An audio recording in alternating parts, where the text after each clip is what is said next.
Hello everyone, welcome back to my channel. আজকের ভিডিওতে আপনাদের অনেক অনেক স্বাগত। আজকে আমি ব্রা কাট ব্লাউজের আস্তর কাটিংটা দেখিয়ে দেবো, কিভাবে ডাইস বসিয়ে আস্তর কাটিং করবেন তার A to Z সমস্ত কিছু দেখিয়ে দেবো টিপস সহ। তো ভিডিওটা প্রথম থেকে শেষ পর্যন্ত আপনারা মন দিয়ে দেখতে থাকুন, তাহলে আপনারাও খুব সহজে বুঝে যাবেন। আর ভিডিওটা যদি ভালো লেগে থাকে তাহলে অবশ্যই সাবস্ক্রাইব করে দেবেন এবং পাশে থাকা বেল আইকনটা অবশ্যই ক্লিক করে দেবেন, তাহলে পরবর্তী ভিডিওগুলো পেতে আপনাদের কোনো অসুবিধা হবে না। তো চলুন আজকের ভিডিও শুরু করা যাক। দেখুন, এখানে আমি একটা ডাইস নিয়ে নিয়েছি, আর এই ডাইসে আপনারা নিচের যে গলার শেপটা দিয়েছি এটা দেখবেন না, আমি এটা বোঝানোর জন্য দিয়েছি, কিন্তু আমাদের আমরা আস্তরের ওপরেই কিন্তু গলার কাটিংটা করে নেব, ডাইসে আর কাটিং করব না। তো এই একটা ডাইস দিয়ে আমরা কিভাবে পুরো আস্তরটা কাটিং করব সেটাই আমি আপনাদের দেখিয়ে দেবো। তো দেখুন, এরকম সমানভাবে ভালো করে বসিয়ে নেব আমরা। আর যদি কাপড়ের কোনো দিক অসমান থাকে তাহলে অবশ্যই এল স্কেল ব্যবহার করে কাপড়টাকে সমান করে নেবেন, আর অবশ্যই আয়রন করে নেবেন যাতে কোনো ভাঁজ না থাকে, তাহলে কিন্তু আমাদের প্রপারভাবে পারফেক্ট মাপ আসবে। আর এখানে আমি পিন আটকে নিচ্ছি যাতে সরে যাওয়ার কোনো চান্স না থাকে, তাহলে আমরা খুব ভালোভাবে যা আছে শেপ সেই রকম ড্র করে নেব। এর ওপর দিয়ে চক দিয়ে এর ওপর দিয়ে যেরকম আছে শেপ সেরকমই করে নিচ্ছি। আর পিছনে আমি কোনো গলার শেপ দিচ্ছি না, এই গলার শেপটা আমি একেবারে পরে কাটিং করে নেব। তো যেরকম আছে সেরকমই এখন আমি কাটিং করে নেব। আর কাটিং করার আগে ভারী জিনিস রেখেছি যাতে কাপড়টা সরে না যায়, তাহলে কাটিং করতে সুবিধা হয়। আর এছাড়াও আমি কয়েকটা পিন লাগিয়ে নিচ্ছি যাতে আমাদের কাপড়টা সরে না যায়, আমরা পারফেক্টভাবে একদম কাটিংটা করে ফেলতে পারি। এবার খুব বুঝে শুনে কিন্তু আমাদের প্রত্যেকটা পার্ট রেখে কাটিং করতে হবে, নয়তো উল্টোপাল্টাভাবে যদি আমরা কাটিং করি তাহলে কিন্তু কাপড় ছোট হয়ে যাবে। তো কিভাবে অল্প পরিমাণ মতো কাপড়ে আপনারা ঠিকঠাকভাবে প্রত্যেকটা পার্ট কাটিং করতে পারবেন সেটাও কিন্তু আপনারা এখানে দেখতেই পাবেন। তো দেখুন, এখানে আমার পিছন পার্টটা কাটিং করা হয়ে গেছে। এবার আমরা সামনের যে পার্টটা রয়েছে সেটা কাটিং করব। তার জন্য এই ডাইসটাকে এবার আমরা যেরকম আমি কাটিং আগে থেকে ড্র করে রেখেছি সেইভাবেই কাটিংটা করে নেব।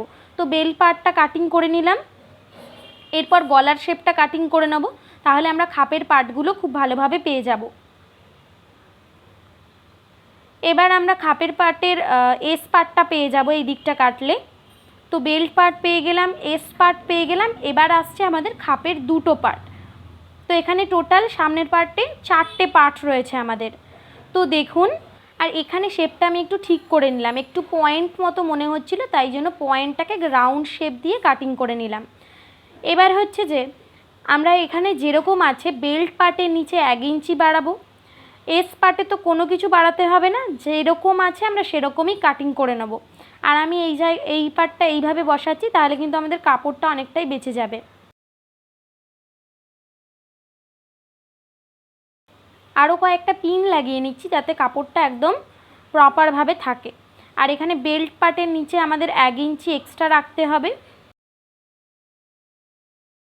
সেলাই মার্জিনের জন্য।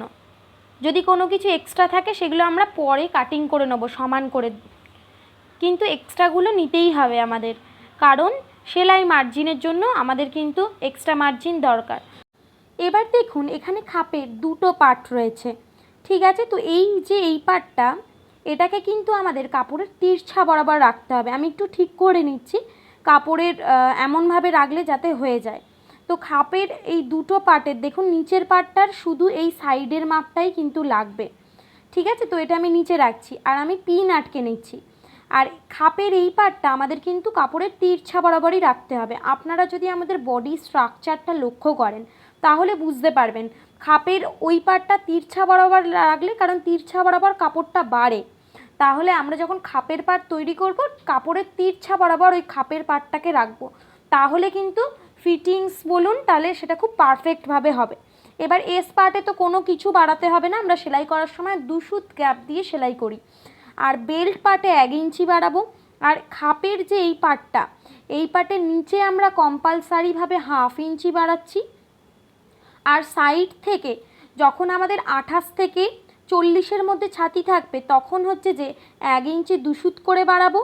আর ছাতি আমাদের যখন 40-এর পর থেকে হবে, মানে 44 বা 42 এইরকম হলে 1.5 ইঞ্চি করে বাড়াবো। এই যে এই খাপের এই পাটটার সাইডের মাপটা।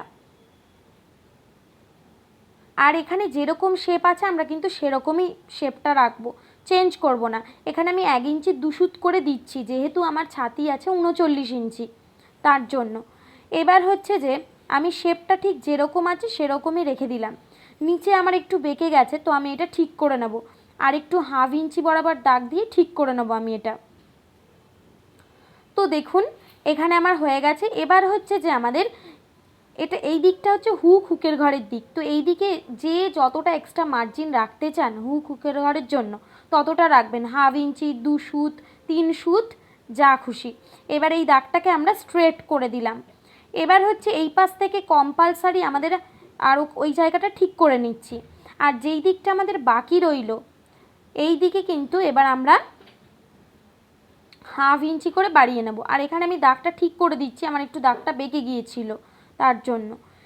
এবার দেখুন অপর সাইডে যেটা হচ্ছে ফিটিংস লাইনের দিকে যাবে, তো এই দিক দিয়েও কম্পালসারিভাবে আমরা কিন্তু 1/2 ইঞ্চি বাড়িয়ে নেব সেলাই মার্জিনের জন্য। এবার ডট ডট দিয়ে আমি মিলিয়ে দিচ্ছি। আর ওপরে কিন্তু কোনো বাড়ানোর কিছু নেই। তো দেখুন এখানে আমার খাপের একটা পার্ট কমপ্লিট হয়ে গেছে। এবার আমরা এস পার্টটা ড্রয়িং করে নেব, ঠিক যেমন আছে তেমনই ড্র করে নেব। এস পার্টে কিন্তু কোনো এক্সট্রা মার্জিন আমাদের লাগবে না, তো তার জন্য এখানে আমরা কোনো এক্সট্রা মার্জিন নেব না, যেমন আছে তেমনই পুরো আমি ড্র করে নিচ্ছি। এবার ঠিক এইভাবেই কেটে নেব। আপনারাও এইভাবে সুন্দর করে বসিয়ে বসিয়ে পার্টগুলো কেটে নেবেন, তাহলে কাপড় কিন্তু নষ্ট হবে না, কম নষ্ট হবে, আর অল্প কাপড়ের মধ্যেই সব পার্ট কিন্তু ধরে যাবে। আর এখানে বেল্টের পার্টের নিচের দিকে 1 ইঞ্চি করে এক্সট্রা আমরা নিচ্ছি সেলাই মার্জিনের জন্য। পরে যদি কোনো কিছু এক্সট্রা হয় তখন আমরা সেটা কেটে নেব, কিন্তু 1 ইঞ্চি আমরা এক্সট্রা রাখবো।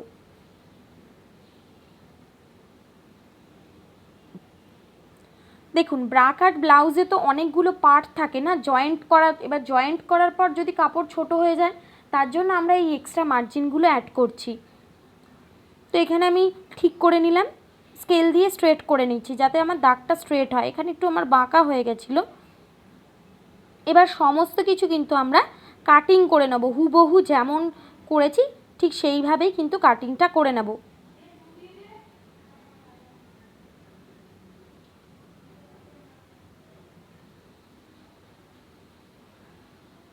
আমি একটা ভারী জিনিস রেখে দিলাম যাতে আমার কাপড়টা কাটতে খুব সুবিধা হয়।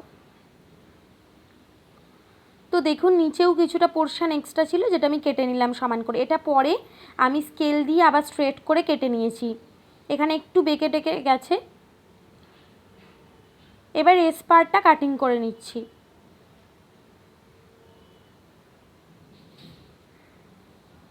তো এখানে আমার পুরোটা কাটিং হয়ে গেছে। এবার খাপের যে আর একটা পার্ট ছিল সেই পার্টটা আমরা করে নেব। তো দেখুন এখানে আগে কি করব, খাপের তো প্রথম যে পার্টটা রয়েছে সেই পার্টটার নিচে এইভাবে আমরা আগে মেপে নেব যে আমার কত ইঞ্চি হচ্ছে। তো এখানে আমি আবার পেপার ওয়েটটা রেখে দিলাম যাতে সরে না যায়। এবার হচ্ছে যে খাপের এই পার্টটার মাপ নিয়ে নিচ্ছি। তো এখানে আমার 9 ইঞ্চি থেকে একটা দাগ কম আসছে, ঠিক আছে। তো 8 ইঞ্চি 7 সুত মতো আসছে। তো এইখান থেকেও আমি 8 ইঞ্চি 7 সুত 9 ইঞ্চি থেকে একটা দাগ কমে দাগ দিয়ে দিচ্ছি, দিয়ে এই দাগটাকে স্ট্রেট করে নিচ্ছি। এটা হচ্ছে আমাদের খাপের যে দুটো পার্ট ছিল তার মধ্যে নিচের পার্টটা হচ্ছে। এবার এই যে এই পার্টের একদিকের মাপ আমাদের লাগবে। তো দেখুন এখানে আমার 3 ইঞ্চি হচ্ছে, এই আর 3 ইঞ্চির সাথে 1 ইঞ্চি প্লাস করে একদিকে 4 ইঞ্চি আর অপর দিকে 4 ইঞ্চিতে একটা দাগ দিয়ে দিলাম।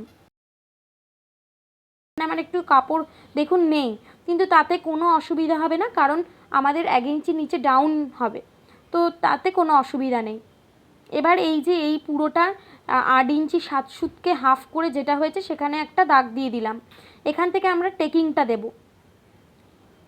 আর ওপর থেকেও কিন্তু আমরা 1 ইঞ্চি 7 সুতে একটা দাগ দিয়ে দাগটাকে স্ট্রেট করে দেব। এবার হচ্ছে যে আমাদের একদিক দিয়ে যেদিকে হুকের ঘর সেদিক দিয়ে আমরা 1/2 ইঞ্চি ডাউনে নামবো, আর যেদিকে আমাদের ফিটিংস লাইন সেই দিকে আমরা কিন্তু নিচ থেকে 1/2 ইঞ্চি ওপরে উঠবো আর ওপর থেকে 1 ইঞ্চি ডাউন নামবো। নেমে এই যে ওপরের দাগগুলোকে, এবার ওপরের যে দুটো ডাউন নেমেছি 1 ইঞ্চি আর 1/2 ইঞ্চি, এই ডাউনকে একদম মাঝখানে মিলিয়ে দেবো। ঠিক আছে, মাঝখানের সাথে আমরা কিন্তু মিলিয়ে দেবো। হুকের ঘরের দিকে যে 1/2 ইঞ্চি ডাউনে নেমেছি সেটা, আর একদিকে হচ্ছে যে 1 ইঞ্চি ডাউনে নামলাম ওই দিকটা, আর নিচ থেকে 1 ইঞ্চি যে ওপরে উঠেছি এটাও কিন্তু আমরা, এটা সূত্র, এটা কম্পালসারি, যে কোনো সাইজের ব্লাউজে কিন্তু এটা অ্যাপ্লাই করতে হবে। এইভাবেই কিন্তু খাপের এই পার্টটা তৈরি করতে হবে। এবার হচ্ছে যে আমাদের যে টেকিং দেবো সেই টেকিংটা কত করে দেব। তো টেকিংটা আমরা যে খাপের প্রথম পার্টে যতটা করে এক্সট্রা নিয়েছি সেই ততটাই কিন্তু আমরা এক্সট্রা নেব। তো এখানে আমি 1 ইঞ্চি 2 সুত নিয়েছি, তো তাই জন্য টেকিংও কিন্তু আমরা একদিকে 1 ইঞ্চি 2 সুত আর অপর দিকে 1 ইঞ্চি 2 সুত নিলাম। এই পার্টটা আমাদের কিন্তু টেকিং হয়ে যাবে। ঠিক আছে, তো ব্যাস এখানে পুরো কমপ্লিট হয়ে গেছে আমার। এটা এবার কাটিং করে নেব। তো দেখুন এখানে আমি প্রত্যেকটা পার্ট আপনাদের দেখিয়ে দিচ্ছি। আরও একবার বলে দিচ্ছি, বেল্ট পার্টের সাথে 1 ইঞ্চি এক্সট্রা নিয়েছি। খাপের যে দুটো পার্ট তার মধ্যে দেখুন একটা পার্টে যা যা এক্সট্রা নেওয়ার নিয়েছি। তো এখানে আমার পুরো কমপ্লিট হয়ে গেছে। আর যে একটা পার্ট ওটাও আমি কাটিং করে নিয়েছি। আর এস পার্টে তো আমরা কোনো কিছু বাড়াইনি, আর ব্যাক পার্টটা আমি রেখে দিয়েছি। ব্যাক পার্টে যে গলার কাটিংটা আছে ওটা আমি পরে করে নেব তার জন্য। তো ভিডিওটা কেমন লাগলো আপনারা অবশ্যই কমেন্টে জানাবেন, আর বুঝতে যদি কোনো অসুবিধা হয় তাহলেও কিন্তু কমেন্টে জানাবেন। তো চলুন আজকের জন্য ভিডিওটা এই পর্যন্ত, দেখা হচ্ছে পরবর্তী ভিডিওতে। সবাই খুব ভালো থাকবেন, সুস্থ থাকবেন। আজকের জন্য টাটা।